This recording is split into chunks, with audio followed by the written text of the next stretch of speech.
Let's talk about the serve and how to make it as consistent as possible. Yes, we want to put as much pressure as possible, but how do we make it consistent? One of the most common problems that I see that I've seen a lot of players make is they are hitting the ball right out of their hand. And when they're doing this, they don't have a ton of time to prep on their paddle, and their ball tends to spray different places because they're hitting it right out of their hand. So it kind of looks like this, right? And the other thing is that you can't apply as much force, and your backswing can't come back if you want to create a more powerful serve. So instead of hitting it right out of your hand like that, what we want to do is we want to actually release the ball out in front, and we kind of want to contact the ball right around here and have kind of a good rhythm to our serve. So it would kind of look something like this.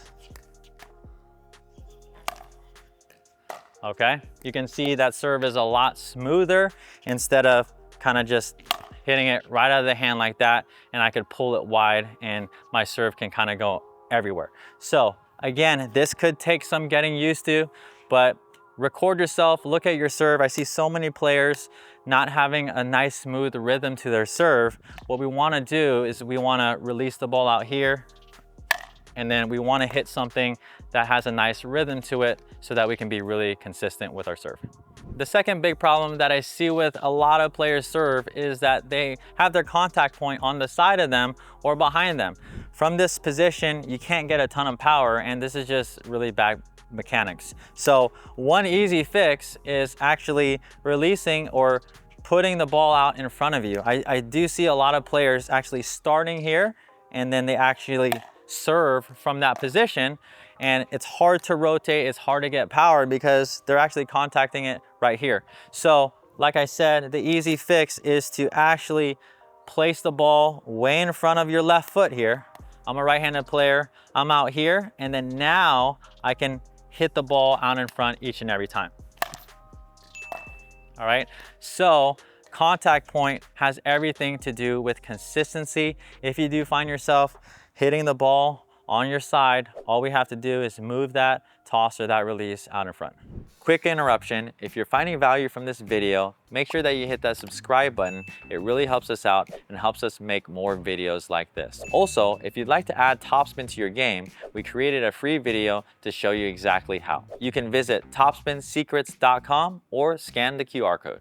Thirdly, I want to talk about creating effortless power and developing your serve into a real weapon. I see a lot of players, whether you're kind of hitting a bowling serve, kind of like that, or you have kind of a good service motion coming up to your shoulder, but I see a lot of players just using their arm.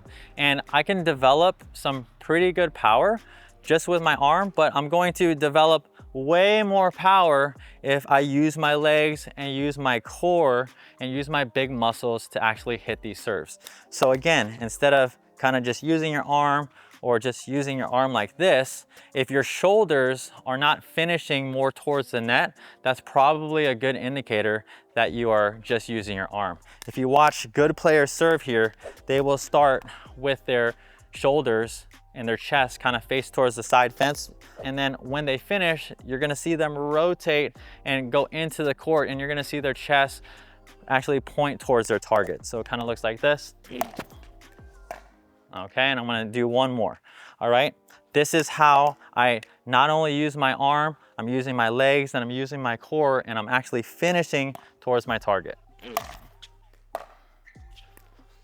So with that serve, I actually get way more power, and it's a lot easier on my body, and I'm not really tense. Actually, my wrist and my grip is fairly loose because I'm using those big muscles. This next tip for the serve is very simple, but if you implement this, you're going to make 10 to 20% more of your serves and not miss them, and that has to do with just developing a simple routine.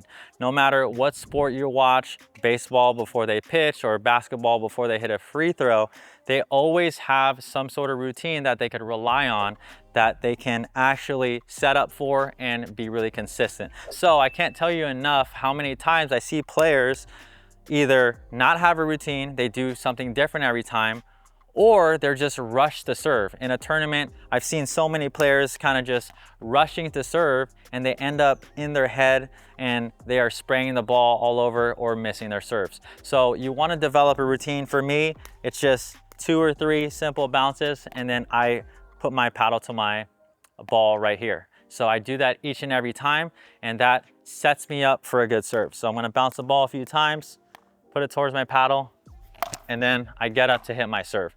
This is super critical. Even if you watch the pros, every pro has a different routine, but what you will notice, they do the same thing every time. All right, these last 2 tips have to do with decision making and mindset. So yes, we want to be as aggressive as possible on our serves. This is why it's important to work on our technique and our weight transfer and all of that. But sometimes I see players just going for way too much and relying solely on their serve. So remember, pickleball is not like tennis in the way of they're serving aces and things like that. Yes, I'm trying to go for depth, but I see some players, you know, trying to go for so much, right? And they will end up missing from time to time.